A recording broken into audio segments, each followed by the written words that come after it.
ആ അതായത് നമ്മളിപ്പോൾ ഈ ആയുർവേദത്തിലെ പ്രശ്നങ്ങൾ പറയുമ്പോൾ ഉടനെ വരുന്ന ചോദ്യമാണ്, അപ്പോൾ മോഡേൺ മെഡിസിൻ കഴിച്ചിട്ട് ആരും മരിക്കുന്നില്ല എന്നാണ് ചോദിക്കുക. അത് അതെ അതെ അതും ചോദിക്കും. കിഡ്നി പോകുന്നില്ലേ, കരൾ പോകുന്നില്ലേ? അതിന് ഉത്തരമുണ്ട്. അതായത് സ്റ്റഡീസ് നടന്നിട്ടുള്ളത്, ഏറ്റവും കൂടുതൽ അങ്ങനത്തെ സ്റ്റഡീസ് നടന്നിരിക്കുന്നത് തായ്ലൻഡ് അതുപോലെ ചൈന കേന്ദ്രീകരിച്ചിട്ടാണ് ആ സ്റ്റഡീസ് കൂടുതൽ നടന്നിരിക്കുന്നത്. കാരണം ചൈനയിലൊക്കെ പ്രധാനമായിട്ടും ഈ ഹെർബൽ ഇഞ്ചുറി അത് ഭയങ്കര കൂടുതലാണ്. അപ്പോൾ അവർ സ്റ്റഡി നടത്തിയപ്പോൾ കണ്ടെത്തിയ കാര്യം, മോഡേൺ മെഡിസിൻ ഹോസ്പിറ്റൽസിൽ വരുന്ന ഡ്രഗ് ഇൻഡ്യൂസ്ഡ് ലിവർ ഇഞ്ചുറി, അത് നമ്മളെടുക്കുക, ലിവറിൻ്റെ കേട് ഡ്രഗ് കഴിച്ചിട്ട്, അതിൽ ഏറ്റവും കൂടുതൽ റിപ്പോർട്ട് ചെയ്തിരിക്കുന്നത് ട്യൂബർക്കുലോസിന് കൊടുക്കുന്ന ഡ്രഗാണ്, ആൻറ്റി ട്യൂബർക്കുലർ ഡ്രഗ്. അത് നമ്മൾ മോഡേൺ മെഡിസിൻ ഡ്രഗ്. പിന്നെ അതേപോലെ ആൻറ്റിബയോട്ടിക്സിൻ്റെ ഇഷ്യൂസ് ഇതൊക്കെ അവിടെ ഉണ്ട്. അത് കഴിഞ്ഞിട്ട് പിന്നെ ഈ മൂന്നാമത് നാലാമതൊക്കെ വരുന്നത് പിന്നെ ഇതുപോലുള്ള ഹെർബൽ സപ്ലിമെൻറ്റ്സ്, അതുപോലെ എന്താണ് ഫുഡ് ആൻഡ് ഡയറ്ററി സപ്ലിമെൻറ്റ്സ്, ഇതൊക്കെയാണ് പിന്നത്തെ ഡാമേജ് ഉണ്ടാക്കുന്നത്. അപ്പോൾ നമ്മൾ ആഘോഷം തുടങ്ങും, കണ്ടില്ലേ ആയുർവേദം മൂന്നാമതാണ്, ഹെർബൽ റെമഡി മൂന്നാമതാണ് നമ്മൾ പറയും. പക്ഷെ അവിടെയാണ് ട്വിസ്റ്റ്. ട്വിസ്റ്റ് എന്താണെന്ന് പറഞ്ഞു കഴിഞ്ഞാൽ, മരിക്കുന്ന ആളുകളുടെ എണ്ണം നോക്കാം, അത് നമ്പർ 1 ഹെർബൽ റെമഡിയാണ്. അവിടെയാണ് ഇതിൻ്റെ പ്രശ്നം കിടക്കുന്നത്. അതായത് മോഡേൺ മെഡിസിനിൽ ഇഞ്ചുറി കൂടുതൽ ഉണ്ടാക്കുന്നുണ്ടെങ്കിലും അതിലെ സർവൈവൽ റേറ്റ് കൂടുതലാണ്. കാരണം നമുക്ക് ആ സാധനം എന്താണെന്ന് അറിയാം, അതുകൊണ്ട് അതിനെ ആൻറ്റിഡോട്ട് ചെയ്യാൻ എളുപ്പമാണ്. മാത്രമല്ല അതൊരു കൃത്യമായിട്ട് ഡോസാണ് കൊടുക്കുന്നത്, കൺട്രോൾഡ് ഡോസ്, കൺട്രോൾ എളുപ്പമാണ്. മറ്റേന്ന് പറയുമ്പോൾ ചെടിയുടെ നീരിപ്പം ഒരു കഷായം ഉണ്ടാക്കാൻ ഒരു കൂട്ട് പറയുമ്പോൾ നമ്മൾ പറിക്കുന്ന ചെടികൾ വേറൊരുത്തൻ്റെ വീട്ടിൽ നിന്ന് അവൻ പറിക്കുന്ന ചെടി, ഇതിനകത്തെല്ലാം അളവുകൾ വ്യത്യാസമാണ്. നമ്മൾ ഒരു കണക്കങ്ങ് അനുസരിച്ച് അടിക്കുകയാണ്. മാത്രമല്ല ഇതിനകത്ത് നമുക്ക് ആവശ്യമുള്ള സാധനം ആവശ്യമില്ലാത്ത സാധനം എല്ലാം കൂടെ കോക്ടെയിലായിട്ടാണ് കയറുന്നത്. അപ്പോൾ ഇതിൻ്റെ ഡോസേജ് വരുന്നില്ല. പറയാം, ഇപ്പം നമ്മളുടെ അവിടെ ഹോസ്പിറ്റലിൽ ചില പേഷ്യൻസ് ഇതുപോലെ ലിവർ ഇഞ്ചുറി ആയി വന്ന് ICUലാവുന്ന സമയത്ത് നമ്മൾ ഏറ്റവും കൂടുതൽ ചോദിക്കുന്ന ഒരു കാര്യമാണ്, എന്തെങ്കിലും മരുന്നുകൾ ഇതേപോലെ ആയുർവേദം കഴിച്ചിട്ടുണ്ടോ, ഹോമിയോ കഴിച്ചിട്ടുണ്ടോ, നമ്മൾ ചോദിക്കുന്ന സംഗതിയാണ്. അങ്ങനെ ചോദിച്ചിട്ടും ഒന്നും കണ്ടില്ല, എന്താ സാധനം എന്ന് ഒരു പിടിയില്ല.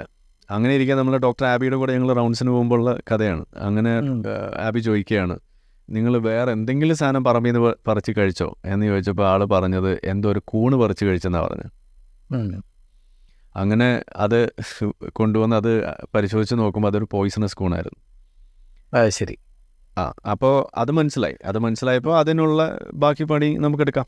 അങ്ങനെ അത് കൊടുക്കും. അതാണ് അച്ഛൻ ഇങ്ങനെ ഒരു പരിപാടി ഉണ്ടായിരുന്നു, കൂവളത്തിൻ്റെ ഇല എന്നും രാവിലെ ഒരു 3-4 കൂവളത്തിൻ്റെ ഇല വെറും വയറ്റിൽ പച്ചയ്ക്ക് ചവച്ച് തിന്നും. അപ്പോൾ പുള്ളി പറയുന്നത് ഷുഗറിന് നല്ലതാണെന്ന് ആരോ പറഞ്ഞു, ഡയബറ്റിക്സിന് നല്ലതാണ്. അപ്പം ആദ്യമൊക്കെ നമ്മൾ ഡയബറ്റിക്സ്, പുള്ളിയുടെ ഒരു സൈൻ എന്ന് പറഞ്ഞാൽ ഇവിടെ ഒരു കുരു വരും.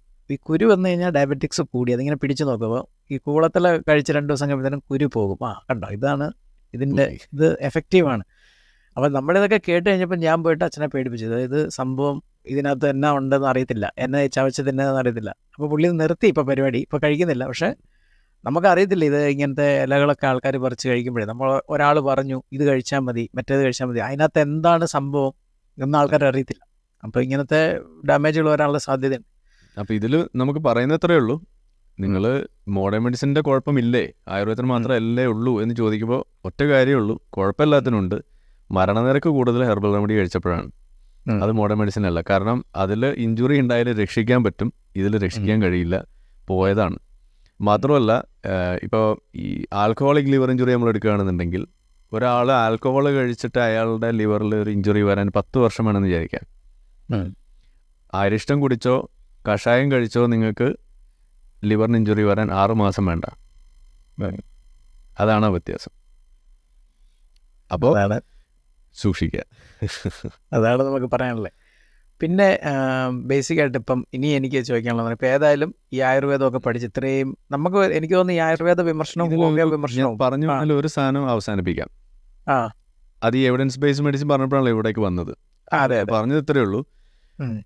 മോഡേൺ മെഡിസിനിൽ നമ്മൾ എവിഡൻസ് ബേസ് പറയുമ്പോൾ, ഹോമിയോപ്പതിയിൽ നിങ്ങൾക്ക് കേൾക്കുക എവിഡൻസ് ബേസ് അല്ല, ടെസ്റ്റിമോണിയൽസ് ബേസ്ഡ് ആണ്, അനുഭവസാക്ഷ്യങ്ങൾ. അപ്പോൾ അനുഭവസാക്ഷ്യവുമായിട്ടൊരു സാധനം നിങ്ങൾ പറയാൻ നിൽക്കുന്നുണ്ടോ, അത് തന്നെ കപടശാസ്ത്രത്തിൻ്റെ ഏറ്റവും വലിയ ലക്ഷണമാണ്. കൃപാസനമൊക്കെ നമുക്ക് അങ്ങനെ എടുക്കാം. ഉരുളികമഴത്തിൽ അതിൻ്റെ വെള്ളം ഒക്കെ അങ്ങനെ വരും, ബാലൻസ് ചെയ്യുന്നുള്ളൂ.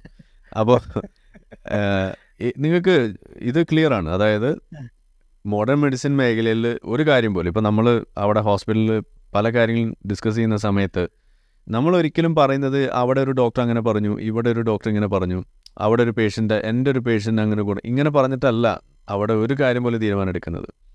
അവിടെ പറയുന്നത് ഇപ്പോൾ ലിവറിൻ്റെ ഹെപ്പറ്റോളജി റിലേറ്റഡ് ആണെന്നുണ്ടെങ്കിൽ അവിടെ പറയുന്ന ലേറ്റസ്റ്റ് ഹെപ്പറ്റോളജി ഗൈഡ് ലൈൻസ് അതിൽ പറയുന്നത് ഇങ്ങനെയാണ്. പുതിയ പഠനം യൂറോപ്പിൽ നിന്ന് വന്നിട്ടുണ്ട്, അതിൽ പറയുന്നത് ഇങ്ങനെ. ഓസ്ട്രേലിയൻ സ്റ്റഡി വന്നിട്ടുണ്ട്, അതിലിങ്ങനെയാണ്. ഗ്യാസ്ട്രോഎൻട്രോളജി സൊസൈറ്റി ഇങ്ങനെയാണ് പറയുന്നത്. ഇന്ത്യൻ സൊസൈറ്റി ഉണ്ട്, അവർ പറയുന്നത് ഇങ്ങനെയാണ്.